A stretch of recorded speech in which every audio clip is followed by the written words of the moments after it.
All right, this is the most important question. Where were you in 2004 when your beloved Boston Red Sox took the fourth game from the New York Yankees in that playoff game that led to ultimately to the World Series? It's got to be the greatest experience for I us. was in ecstasy. One of the greatest sports moments of all time. Well, those who are anti-Yankee fans, we all applauded that moment, I'm telling you. Did you ever think you'd ever see the day when your Red Sox would be world champions? No, I actually, growing up in Connecticut and rooting for the Red Sox, it would seem to be part of the culture that you had to accept the fact that they would often lead the division until late August and then fold up. And it was just something you were brought up to live with. High expectation, terrible disappointment, and you just understood you would not live to see them win a World Series. That was the way it was. So when they did, it was astonishing. Did you go out and celebrate? Did you do anything? Gee, I don't remember anything specific, but it was certainly a wonderful event. And growing up in Connecticut, did you have heroes that were Sox? Was this you were Ted Williams guy?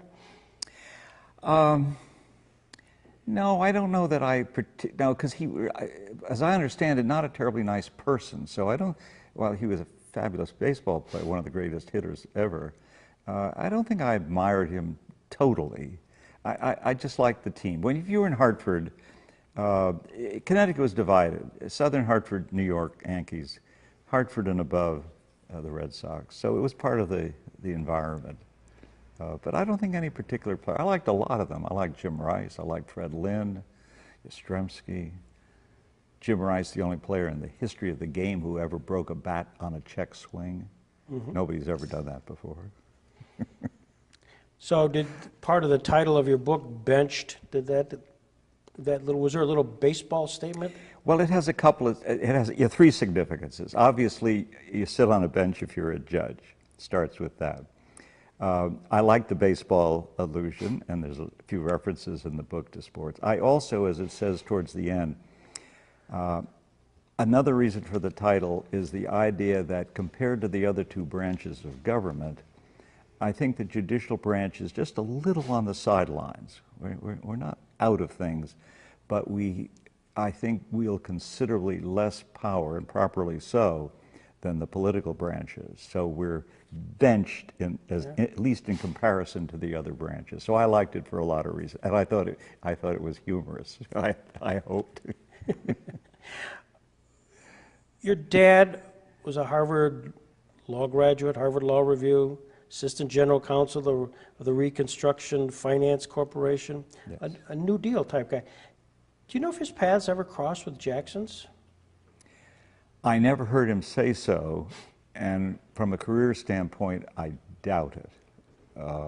He was with the RFC for, I think, 3 years, and as I just learned, Robert Jackson came to the government in '34 in a different department. I doubt if they ever had any contact. But you're born in 1932, and I can do the math, and you look fabulous. Thank you. And because of that fact, though, do you remember Pearl Harbor? Do you remember that?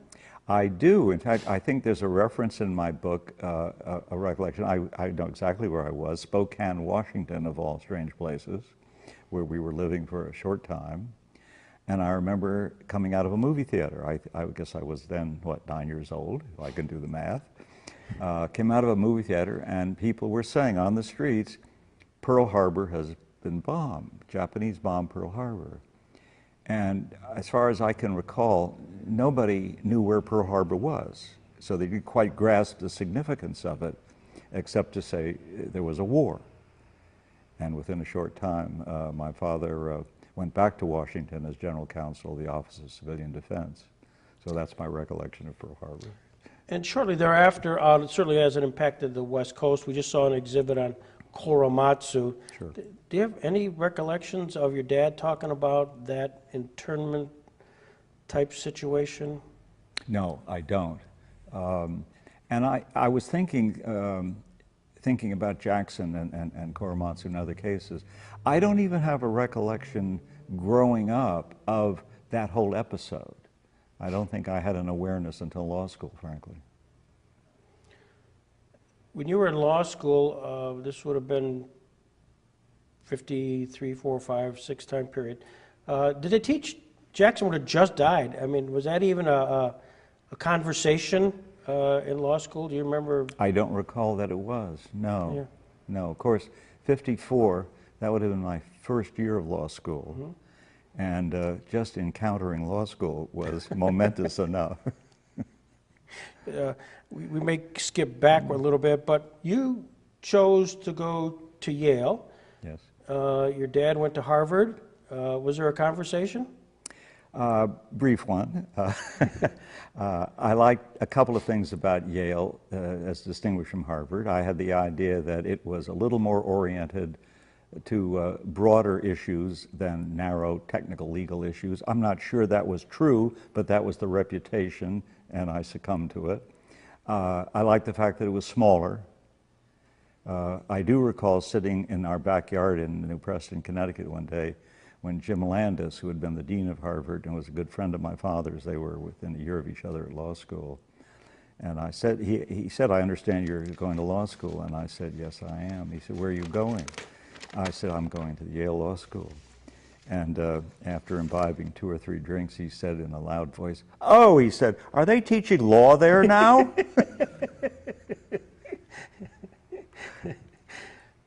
So did your dad didn't try to dissuade you? No, There was no not a legacy bit. conversation? No, not a bit. I think I really had the idea, I was not going to law school necessarily to practice law. I always thought I wanted something in the public realm.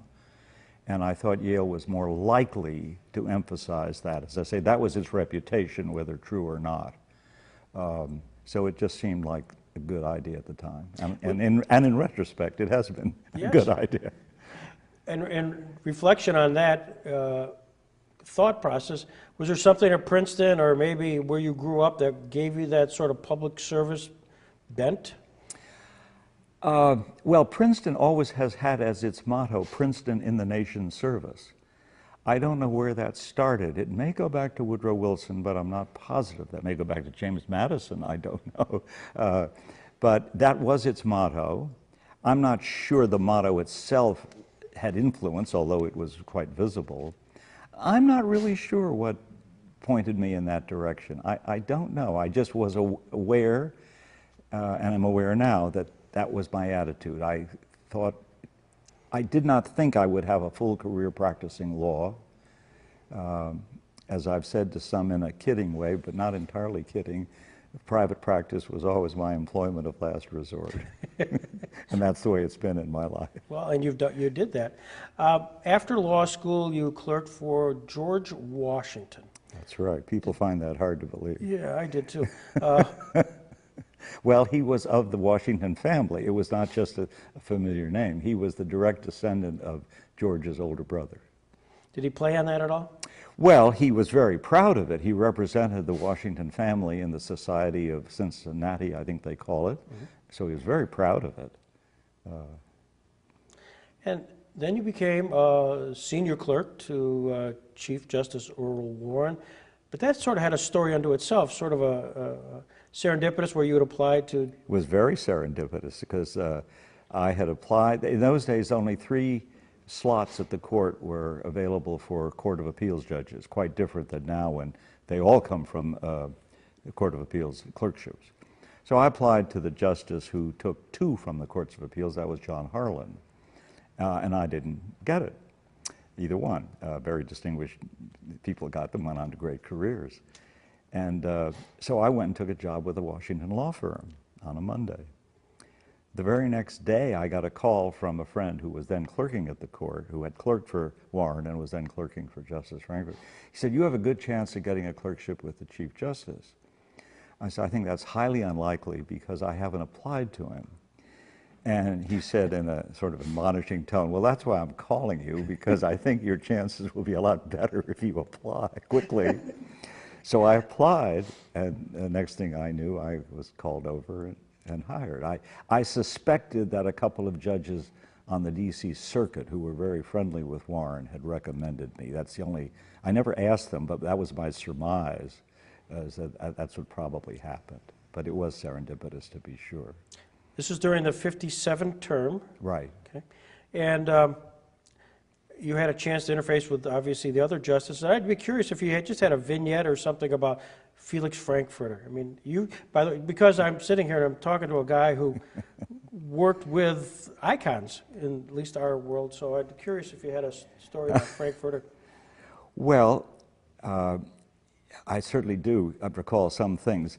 The Chief Justice's clerks wrote the cert memos for the pro se people who, and because there was only one copy, and so and they weren't around a court. There was no xerography.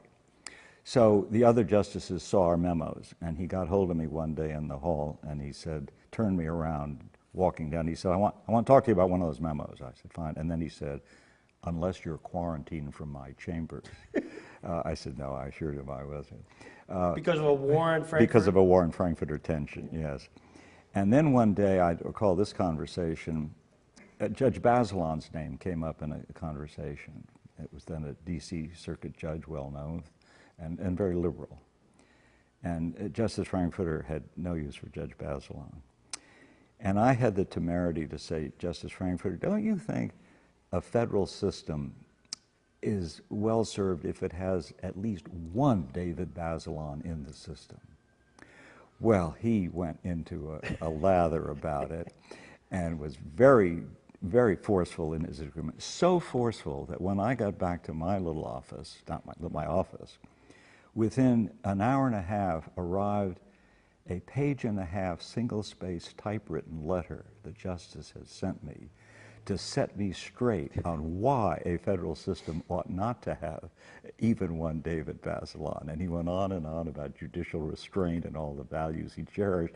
I just thought it was astonishing he would take the trouble to bother with it. To educate a mere law clerk, yes.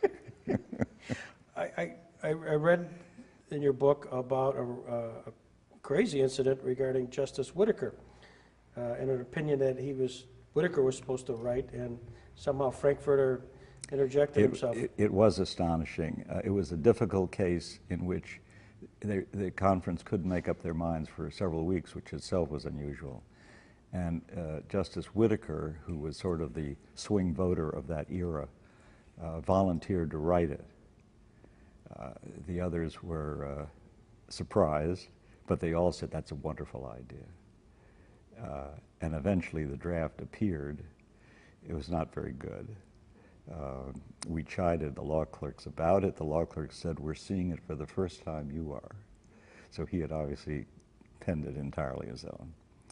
No one knew what to do on the other two wings of the court, the four liberals, the four conservatives. They didn't want to criticize it because they were so anxious to keep him in there as their pal.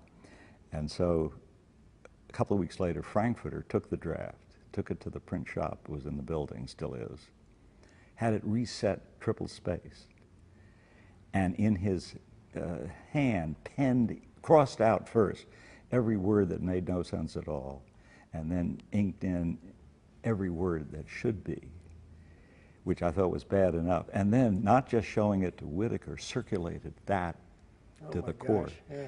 Well, I thought it was appalling that he was so embarrassing. And yet, as I say in the book, I don't think it ever occurred to him how really demeaning that was. He was tactless. He was brilliant. He was tactless. And I'm sure he would not have done that out of meanness, but I thought it was an astonishing thing to do. Wow. Opinion came out as a per curiam. Hugo Black. Yes. Story? I knew him somewhat, not as well as Frankfurter. Actually, I talked a lot to Frankfurter and saw him in later life. The Chief Justice was very close to Black. They voted together a good bit in the first year, a bit more in the second year, and I think in the third year I noticed they only differed twice. But I have no particular vignette about that justice now. Justice Douglas? Well, even less there because he didn't talk to anybody. uh, he had one clerk, and he didn't talk to him hardly. He was sort of a recluse within the building. It was a shame. I always thought Justice Douglas was a bit of a wasted talent on the court. He was brilliant, but he didn't exert himself to do what he was capable of doing. Many of his opinions are 2 pages. Now, brevity is a virtue, but he really could have done more, and I think would have been regarded as having more significance in the court had he taken the trouble to write more fully developed opinions. At the time you're there as the clerk, 1957 term, was there any conversation about your boss, Chief Justice Warren, and the, quote, liberal agenda, which has been a tag he's put on him now, but was there any sense of that, or just sort of life, just, I don't know? Not at all. Not at all. Each case came along. The decisions of that year, I guess it's fair to say, would now be called on the liberal side. Indeed, those who don't like them would say they were activist decisions. Activist decision is usually one that people don't like the outcome. Judicial restrained one is one they say, oh, that was a good decision. I mean, take some of the great double jeopardy criminal cases. Actually, he dissented on some of those, but took what would be called the liberal position. Had nothing to do with an agenda. He didn't, I never remotely heard him say anything, well, you know, we're trying to do such and so this fits into that. Nothing like that. Each case came along one at a time. They were decided one at a time. And pigeonholing and labeling just wasn't part of the assessment at all. As the senior law clerk for Chief Justice Warren, you had the responsibility of selecting guests for the monthly meetings. That was the only extra chore I had, but it was not. The clerks had lunch together almost every day in a lunchroom in the building. They don't do that anymore. And it was the responsibility of the senior law clerk, I think now they call him chief clerk, to select the luncheon speakers. And as I mentioned in the book, this is probably what you're looking for. I picked people who had come before. Dean Acheson had come before and was glad to come. We apparently had pretty good drawing power because he was a pretty heavy hitter. Sure. And then I selected the junior senator from Massachusetts, and this was in early 58. And the other clerks gave me a lot of grief about this fairly unknown fellow when I invited John F. Kennedy, but I assured them he had a big future. What did you see in him? What did you know him from any of your I knew him from involvement? Connecticut politics. Connecticut had supported him for vice president in 1956. The whole political establishment had done that. And so that was my awareness of him. That was a contest he fortunately lost. I always thought he would be less likely to be the nominee in 60 had he been the defeated vice presidential nominee in 56. Yeah. But so I was aware of him from Connecticut politics. As I read, your office was right next to the conference room. That's correct. Was there any, did you feel the vibrations and what was going on? No, it wasn't that. I think the only significance of that proximity, well, there were two. I could see if my door was open the area just outside the conference room, and I recall one time when a messenger brought in one of those dollies where the books are on the shelf, and it was loaded with about 15 books. And he wheeled it in. Well, there was no question in my mind. He was bringing it at Justice Frankfurter's request. He was going to conduct a seminar. And the messenger went in with the dolly, and within 10 seconds, Douglas stormed out. He was not going to sit there for that lecture. That's the only thing I gained by being in a place to observe. How did it normally work at the end of a conference? Did the Chief Justice bring you in and say, here's what happened today? Not always on a daily basis. We always, well, Well, no, it wasn't daily. The conference was not daily. The conferences were on Friday. And he always brought us in on Friday to hear the outcomes, but particularly the cert grants and denied, which there would be 20, 30, 40. And there's an episode in the book that I recount that where I suggested a few added words right on the spot to a cert denial that no one who read that cert denial could possibly understand what are those words doing there, but they got in there. There you go. So when your year ends, what a thrill to having been a clerk for the courts, and certainly the Chief Justice. Your paths sort of cross with a guy who was your guardian angel for seemingly many steps along your career path, in Governor Ribikoff. Clearly my patron, no doubt. How did that initially happen? Oh, it's so bizarre. I'll be glad to recount it. When I went back to Connecticut after the clerkships, if I have the year right, I think so, when he was running for re-election in 1958, and I thought, well, I was going to work for a small law firm. Actually, I had first decided the previous year to stay in Washington, join a law firm. Then the second year, my wife and I revisited the issue and decided to go to Hartford.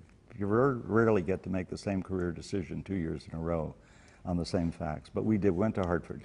And I thought, well, before I go to work with this firm where I had been for a summer, there's a campaign, why not volunteer in the campaign? And so I met John Bailey, the chairman, and said I'd like to work in the campaign. He said, fine, come see me when you're back in Connecticut in July.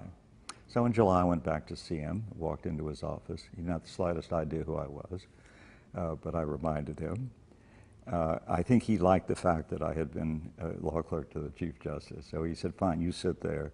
And I did some political chores during the campaign, but I didn't know Ribikoff. And one day, John said, we're going to have lunch with the governor. Oh, I was so excited. I was, what, 24 years, 6 years old, something like that. And, yeah, 26. And we're going to have lunch with him, not just meet him, but have lunch with him. He was very upset that the Republicans were criticizing him for what then were the nickel tolls on the bridges. He had nothing to do with the nickel tolls. They'd been there for decades, but they were criticizing him for it. And he was furious.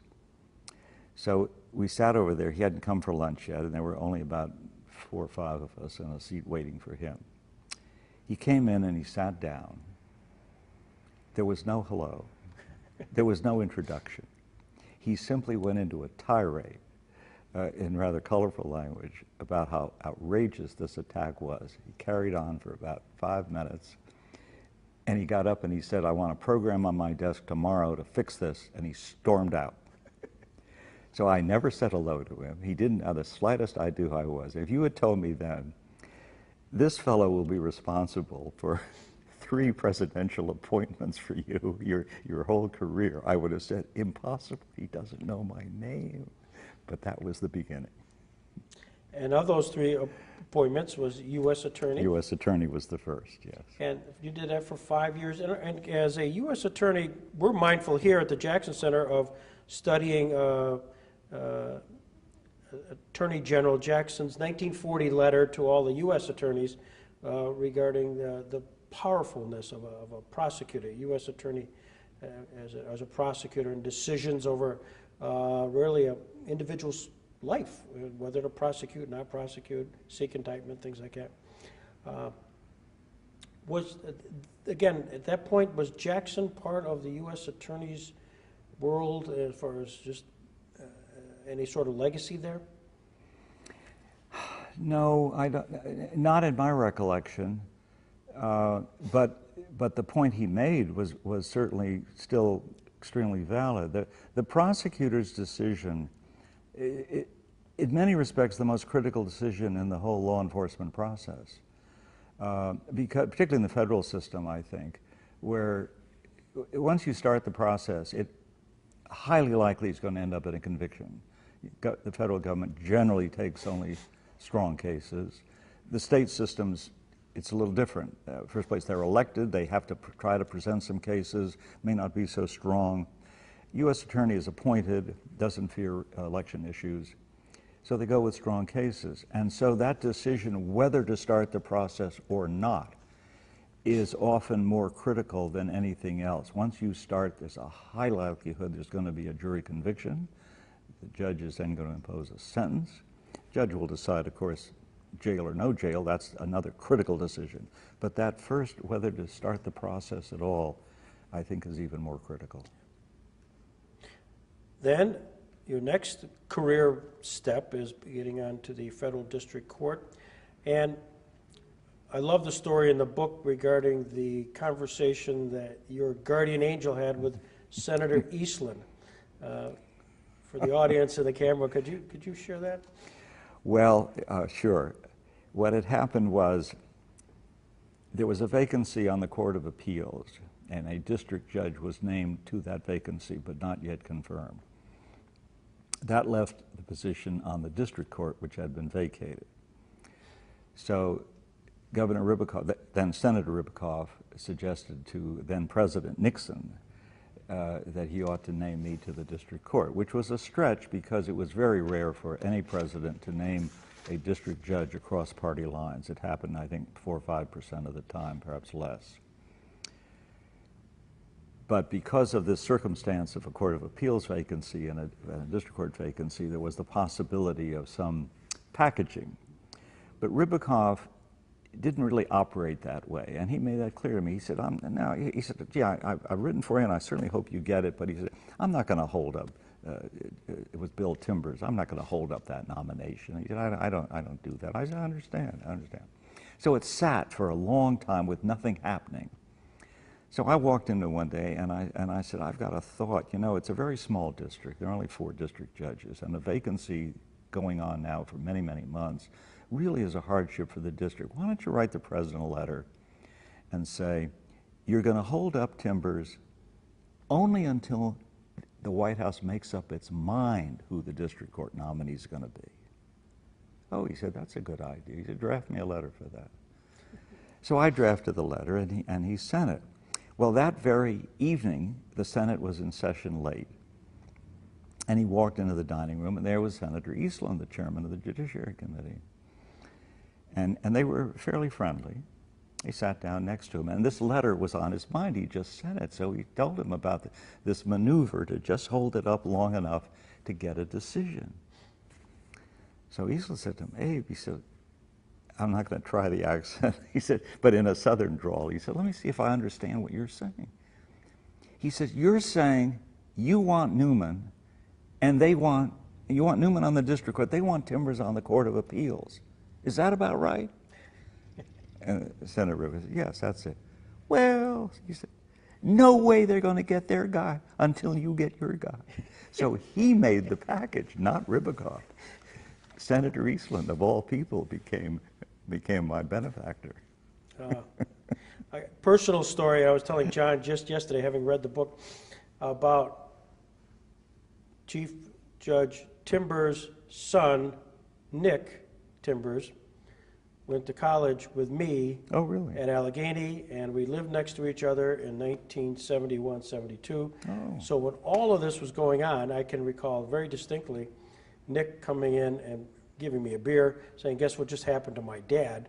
You know, he was just elevated into the Second Circuit, and not realizing that here I am many, many years later having an opportunity to talk to the guy who was the beneficiary of that action. But he probably never wondered why it sort of hung in limbo for so long. Never. Now you know at least. Now I know, and I know where Nick is these days, so I have to fill out that story. During that time period as the U.S. District Judge, really was a decision which you were involved in, was the Abele. Oh, excuse me. I think it's, I'm never sure. It's A-B-E-L-E, and I think most people that I've heard mention it call it Abele, so I always call it Abele. I'm going with what you say, that we're in Abele 2. And again, we've got 2 students here, and really that was an incredible case which ultimately found a form in Roe versus Wade. Well, I don't think it should be overstated. I did have the issue of the constitutionality of the Connecticut abortion statute before Roe and Wade had been decided. So, and here I am, a young judge, 39 years old, and really the first case I had, it was a 3-judge district court, and I was put on the 3-judge district court. And it had to be decided one way or the other. The first time it came up, one judge said it was unconstitutional, one judge said it was constitutional. I said we don't have to decide that question because we were dealing with the 1860 statute, which had been passed to protect the health of the mother. And in 1972, childbirth was more dangerous than abortion, and so the factual underpinning of the statute was gone. So I said, that's why you can't enforce the 1860 statute. Well, the legislature took only 5 weeks to then come back with a new statute and said, we're now banning abortion for the explicit purpose of protecting the potential life of the fetus. Now I had to face the ultimate question, and I said, I thought at the time, and I've thought ever since, for me it was a very close question. I thought there was a strong argument that the state was entitled to say what it was saying. There was a strong argument that the 300 women in that class, all pregnant of course, were entitled to what they were saying. And I did write an opinion based on, well, some legal analysis and also some language in other Supreme Court opinions, mostly Eisenstadt against Baird, where Justice Brennan said that the privacy right of the 14th Amendment includes the right to bear or beget a child. Well, that seemed to me a bit of a clue that that's where they were going. And so ultimately I decided to join Judge Lombard in a 2-to-1 decision to say it was unconstitutional. And what I also said is that I thought the state's interest in regulating abortion would become significant, not at any trimester, as Justice Blackmun eventually said, but at the point of viability, because then you're dealing with a life that is capable of surviving as a life, but before that is not.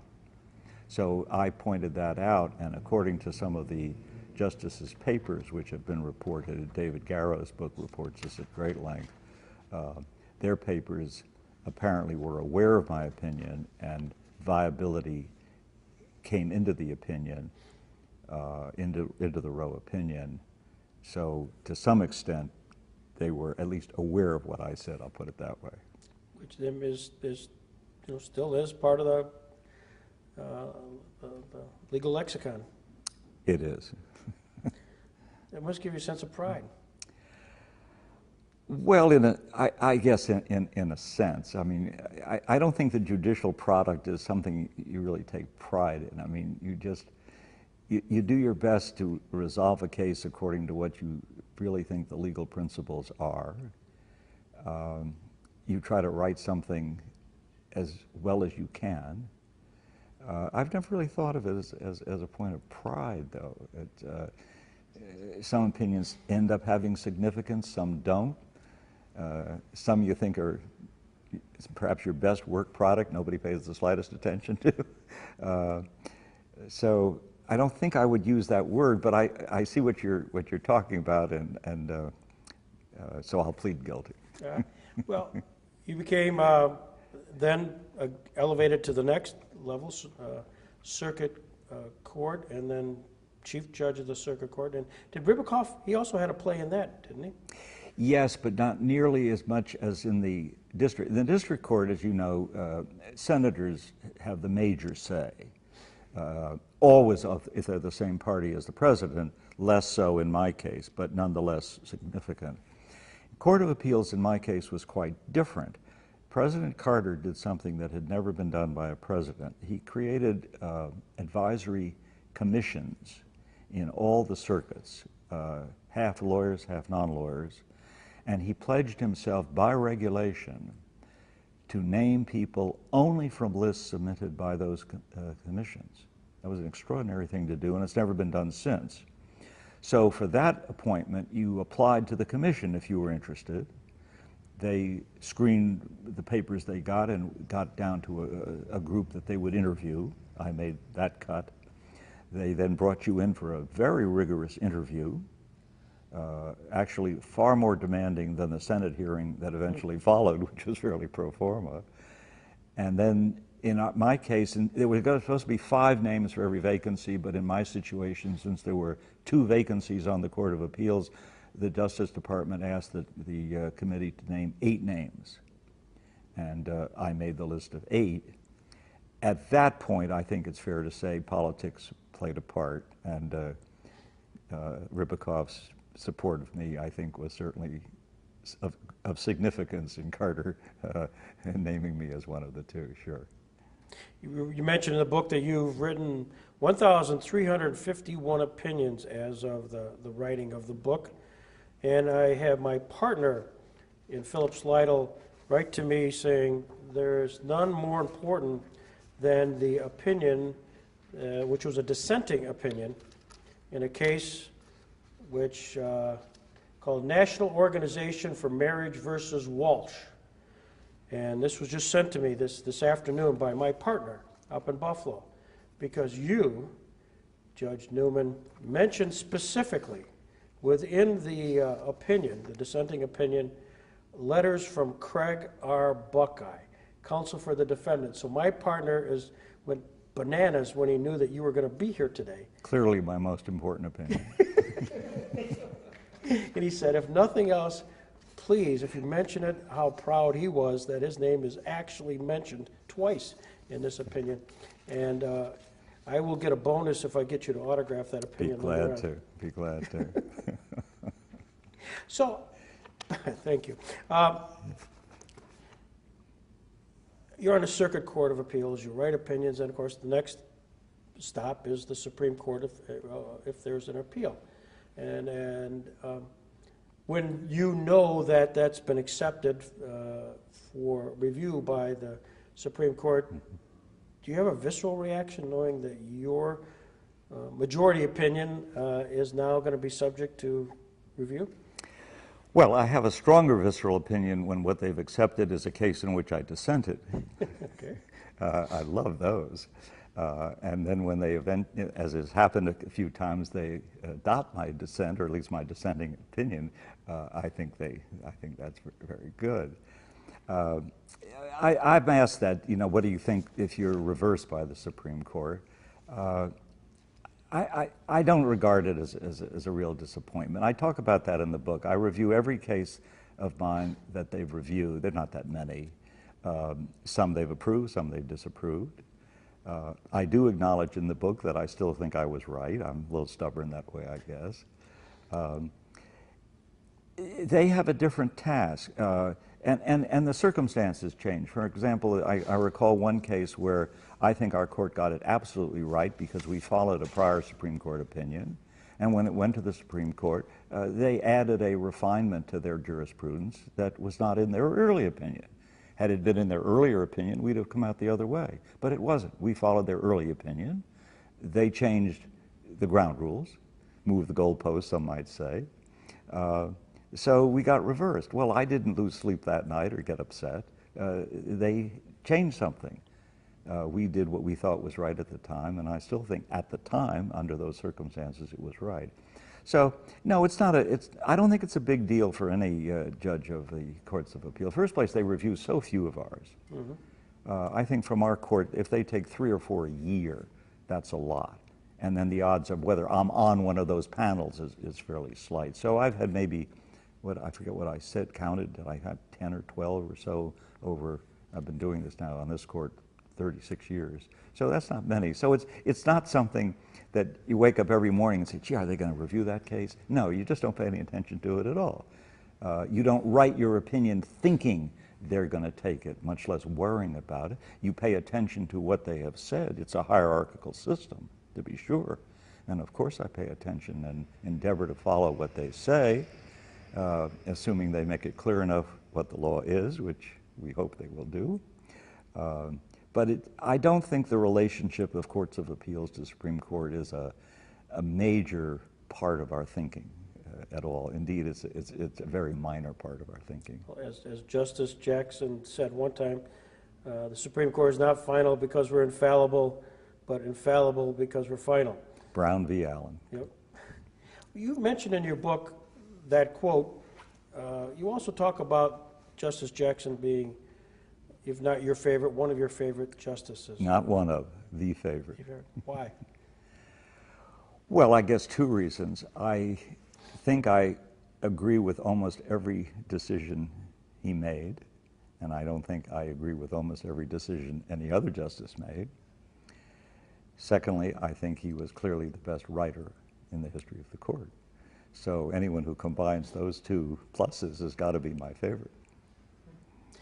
And do you find that his, the Jackson Center, of course, completely biased, but we seemingly read much more about his writing, his quotes of the Supreme Court, and as well as Nuremberg. Does it take that sort of historical time period, the kind of the 40, 50-year run, for history to sort of catch up with folks after they've passed away? Do you get a sense of that? I think you need a historian to answer that question, which I'm not. I don't know. And I can't tell you when I can say I was going to say when I became his admirer, but it certainly began once I was exposed to his opinions, and that was law school. I knew the name in college, but it had no great significance for me. Law school, you start reading opinions. And I said, gee, I like these. And then you read more and more of them, and then as you go into your own legal career, you read more and more of them. So it sort of evolves. U.S. attorney, district court judge, circuit court judge, and a suggested candidate for the Supreme Court. Was that an unusual time period where all of a sudden it's nothing you did, it's just the press uses your name in conjunction with a few others? It's a very short list.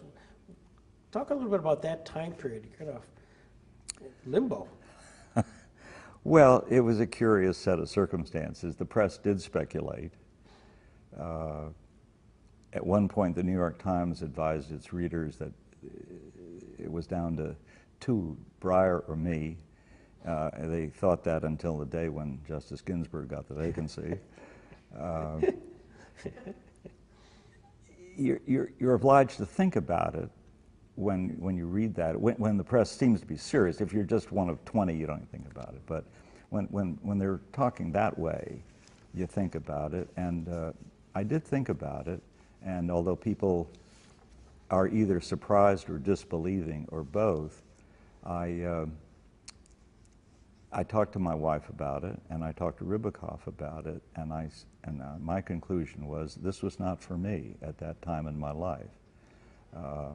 I didn't want to make a commitment to serve for as long as I thought you should serve at my age. I gave some thought to my wife's health. She had cancer, was liable to recur. I couldn't possibly think of moving her. And when Ribicoff, he called me as soon as he read that article. He said, "Oh, this is great. What can I do?" I called him. I said, "Abe, do not get out in front on this because one never knows what you would do until the president calls you." I said, "My inclination at this point is not to do it." I had a law school friend who was a senator. He said the same thing. He called me too, and I said, "Don't get out in front of this because I'm probably not going to be interested." And he said, "That's ridiculous." He said, "Every judge wants to be on the Supreme Court." I said, "Well, maybe most, but not me." At that time in my life, 10 years earlier, I think I would have loved to be considered for it, but not at that particular time and in those circumstances. You teach constitutional law. I have, not currently, but I have, yes. I don't know if you saw the New York Times article today dealing with how the study of constitutional law has taken on a new focus. John's probably dealing with this right now, and I just briefly quote from this morning's article. "The nation's law professors have spent the summer revising their courses to take account of a president who generates fresh constitutional questions by the tweet. When classes start in the coming weeks, law students will be studying more than dusty doctrine. They will also be considering an array of pressing questions. When is firing a subordinate to thwart an investigation obstruction of justice? Can a sitting president be indicted? Can the president pardon himself? May he accept financial benefits from foreign governments? Are his campaign statements evidence of religious bias? Must Congress authorize a nuclear strike against North Korea?" As one professor said it would be easier to design a whole course or write an entire book about the constitutional issues raised in just the first 6 months of the Trump presidency. Yeah, aren't they lucky to have all these issues? From, constitutional law was one of the courses that we all took in law school. Now it is front and center. You, in your judicial role, and I'm sure John in his professor role, you read this every day, your mind's got to click along. What if I were to be presented this issue? Is that part of your morning coffee conversation? Does Ann listen to that? No. She'd be glad to listen. It's not that she doesn't listen, although somehow she doesn't pay much attention. But Didn't mean to get there. no, I don't think most judges, I won't say any, but I don't think most judges try to anticipate issues that are going to come before them. We have enough to do with what we've got. And whatever comes along, we're not selective, as you know, like the Supreme Court, so anything can come up. Everything is appealable in the courts of appeals. And I suppose if you might sort of way in the back of your mind say, that's an interesting question, but if I've learned anything in doing this for 45 years, it's don't decide a case that isn't before you. So I certainly don't do that. I might think about it a little bit, but certainly not in a serious way as if I'm really trying to make up my mind about it. I'll give you an example. I read that article and I thought, well, there's an issue they don't mention that I think is a terrific issue prompted by today's paper. It says the president is considering pardoning the sheriff Arpaio from Arizona. And when I read that, I thought, oh, they must mean the criminal contempt. But it didn't. It said, no, considering pardoning him for the cases that I guess are perhaps coming along involving alleged mistreatment of prisoners. But I did think, what if they were thinking of criminal contempt? What an issue that would be. Can a president pardon a person found in criminal contempt by a judge? Doesn't that raise some pretty serious separation of powers issues? But I didn't go any farther than that in my own mind to think what I would do. I just thought, gee, that would be an interesting question. Sounds like a mock trial coming up here pretty soon. You've been terrific. This has been spectacular, and I thank you very much for permitting us Glad to do it. do this. But as we're drawing closure, and I enjoyed so much reading the book Benched. If we had to write a paragraph or two at the end on this is my legacy, I would like to leave this message to my family as to these many years of being on the bench and my experiences at this time. Here's the legacy I would like to leave. Well, actually, towards the end, I say, I try to answer that question. And what I've said is, I try to answer it in two aspects. I say, as a judge, I hope my legacy is I've been fair. I think that's the aspiration for every judge in every case. People may differ on what that means, and undoubtedly people give it different meanings, but I think fairness is a principle that every judge aspires to, and I would hope people who assess my judicial product would say, yes, for the most part at least, he's been fair. Beyond that, I think there's a part of my legacy I hope is there, and that is, have you been useful as a person? And as I say in there, everybody has some opportunities to be useful in their lives. I've had many more opportunities than most people, both in my public life and my private life, dealing with nonprofits and things like that. I've had enormous opportunities, and I've seized them because I enjoy doing that. And so I hope I've been useful. And so I hope those are the two things that I could say I have achieved. This is terrific, and this is all designed to butter you up so you'll autograph this book to me. Well, that'll be easy. Thank you, Judge. Sure, thank you.